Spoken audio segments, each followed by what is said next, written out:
जोहार सानाम को तिकिन बेवरा खबर अखड़ा सेगुंदराम जेल लगे वन सामेला खबर को आर सावरे मिनी जकदिया इलदम झारखंड विधानसभा लगी तेहन नागामाना महाकाना मेंते लईदा को रूलिंग पार्टी एमएलए को पनत सरकार पहाटा को 1932 खतियान लेकाते स्थानीय नीति आर सावसावते 40% ओबीसी को आरक्षण बाबत तेहन मित महारना स्पेशल सेशन को होवा कदा और स्पेशल सेशन हुई मांग रेगे सदन बाहरे रे रूलिंग पार्टी एमएलए को रस्के को सदोरा कदा।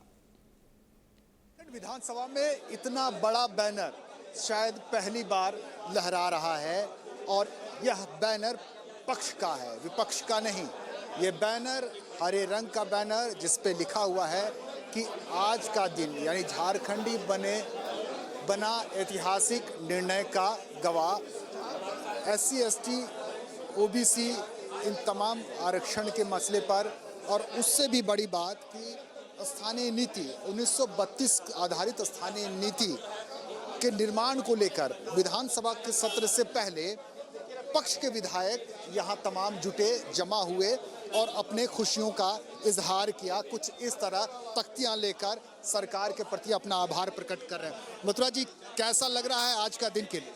आज का दिन झारखंड में ऐतिहासिक दिन है और इस ऐतिहासिक दिन में 11/11/22 यादगार दिवस के रूप में मनाया जाएगा, क्योंकि आम आवाम के जो मांग रहा है चिर परिचित मांग 1932 का खतियान और ओबीसी आरक्षण, ये दोनों बिल माननीय हेमंत सोरेन सरकार ने लाया है और उसके लिए स्पेशल यह जो विधानसभा आहूत किया है, इस विधानसभा में बहुमत के साथ आज पारित होगा। इसके लिए हेमंत सोरेन सरकार का बहुत बहुत आभार प्रकट करते हैं हम लोग। यह ऐतिहासिक दिन है शायद और इसीलिए ये इतिहास बनाने की एक कोशिश एक तस्वीर बनाने की कोशिश हो रही है यहाँ सत्ता पक्ष के विधायकों की तरफ से। विपक्ष के विधायक छिटपुट के दुक्के यहाँ पहुँच रहे हैं, लेकिन सत्ता पक्ष के विधायक यहाँ पहुँचकर अपनी खुशियों का इजहार कर रहे हैं। हमारे साथ है नलिन सोरेन जी। लोगों को जानकारी देना, हाँ बिल्कुल उतरेगा, इसको निश्चित रूप से उतरेगा। ये मांग है, आज सभी पूरे राज्य के अंतर में खुशहाली है कि आज ये 1932 खतियान तो ये ऐतिहासिक दिन बनेगा, ऐसा मानना है नलिन सोरेन का। प्रदीप यादव जी हैं। प्रदीप जी, यहाँ से विधानसभा से पारित करके क्या यह कानून अमल हो पाएगा? इसकी जो लंबी प्रक्रिया है उस प्रक्रिया में कहीं व्यवधान भी तो दिख रहा है। देखिए कि छोटी छोटी चीजें हो बड़ी चीजें हो, व्यवधान तो आएगा ही। अगर 95 लोग इस कानून के पक्ष में, 2 लोग ही विपक्ष में हो सकते हैं, ऐसे लोग तो बाधा डालना चाहेंगे ही, जिसका प्रतिनिधित्व भारतीय जनता पार्टी कर रही है। भले हुए 95 लोगों के भय से, 96 लोगों के भय से कुछ बोलता ना हो, लेकिन उन 3-4 लोगों का वो प्रतिनिधित्व करने वाले कोई न कोई कानूनी अड़ंगा डालेगा। लेकिन सरकार ने इस बार मजबूती से इस बिल को लाया है, झारखंड के हितकारी ये बिल लाया है। हमें लगता है कि मजबूती से यह बिल आगे बढ़ेगा और कोई कानूनी बाधा नहीं आएगी। मंत्री मिथिलेश ठाकुर जी, मिथिलेश जी, कल आपने एक अखबार के कार्यक्रम में कहा कि भोजपुरी को भी सम्मान मिलेगा, इसका क्या मतलब? भी सम्मान मिलेगा कि कोई बात ही नहीं है। मैं कहता हूँ कि जब जो सवाल पूछा जाएगा उसका जवाब दिया जाएगा। क्या होगा भोजपुरी बोलने की तो किसी ने रोक नहीं लगाई है। भोजपुरी में रह सकते हैं, भोजपुरी में बोल सकते हैं, सब कुछ कर सकते हैं। लेकिन जो उद्देश्य इस राज्य के निर्माण का था, यहाँ के मूलवासियों, यहाँ के आदिवासियों को उनका हक अधिकार दिलाने का, उनकी पहचान दिलाने का, उस पर हमारी सरकार काम कर रही है। और जितने भी लोग इस राज्य में आवासित हैं, सभी लोगों का सम्मान हमारी सरकार करती है और सभी लोगों को समान नजर से देखती है। बिल्कुल। तो एक डर, एक भय का माहौल जो झारखंड में बनता दिख रहा था कि यहाँ शायद बाहरी भीतरी का एक मसला खड़ा हो जाएगा, लेकिन जो बाहरियों के समर्थक हैं या उनके खेमे से आते हैं, वो भी कह रहे हैं कि उनका भी पूरा सम्मान रहेगा। यह बड़ा बैनर और सत्ता पक्ष के लोगों की गूंज आज विधानसभा के बाहर सुनाई दी। आज विपक्ष खामोश रहे।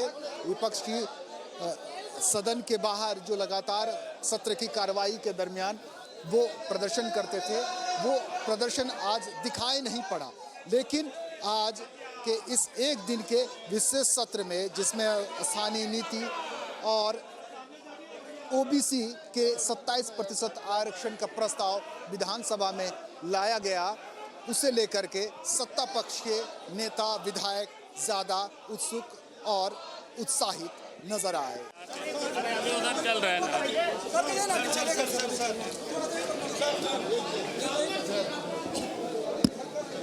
उधर चल ही रहा है ना। राहुल गांधी आज 2 विधेयक आ रहा है, क्या करेंगे? आज सदन में 2 बिल लाने की तैयारी है। बीजेपी का दोनों बिलों पर क्या स्टैंड है? अब स्टैंड को रात में बता दिया है आपको विधायक पक्ष सचेतक। बाकी भारतीय जनता पार्टी सदैव झारखंडियों की हितों की राजनीति करती रही है और झारखंडियों की भावना का सदैव भारतीय जनता पार्टी ने ख्याल रखी है। आप याद करिए, झारखंड राज्य के निर्माण के ही आंदोलन वर्षों से चल रही थी। आज़ादी जब देश हुआ उसी समय से चल रहा था। देश में कांग्रेस पार्टी की 50-60 साल सरकार चली, लेकिन कभी भी उन्होंने झारखंड वासियों की भावना का उन्होंने ख्याल नहीं किया। जब केंद्र में भारतीय जनता पार्टी के नेतृत्व में एनडीए की सरकार बनी तो अलग झारखंड राज्य भी बना।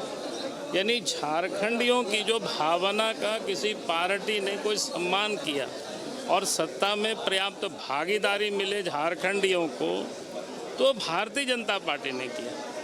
और राज्य बनने के बाद भी चाहे वो स्थानीयता का मामला हो, नियोजन का मामला हो, ओबीसी को 27% रिजर्वेशन का मामला हो, भारतीय जनता पार्टी ने शुरू से ही यहाँ के लोगों के हक के लिए लड़ाई लड़ी और यहाँ के लोगों को हक देने का ही काम किया है। आज जहाँ तक सरकार है तो आप सब लोगों को पता ही है कि वो कब क्या बोलते हैं, कब क्या करते हैं। अब बाकी तो विधानसभा में ही पता चलेगा। कैमरा पर्सन संजय सिंह के साथ सुरेंद्र सोरेन, रांची से।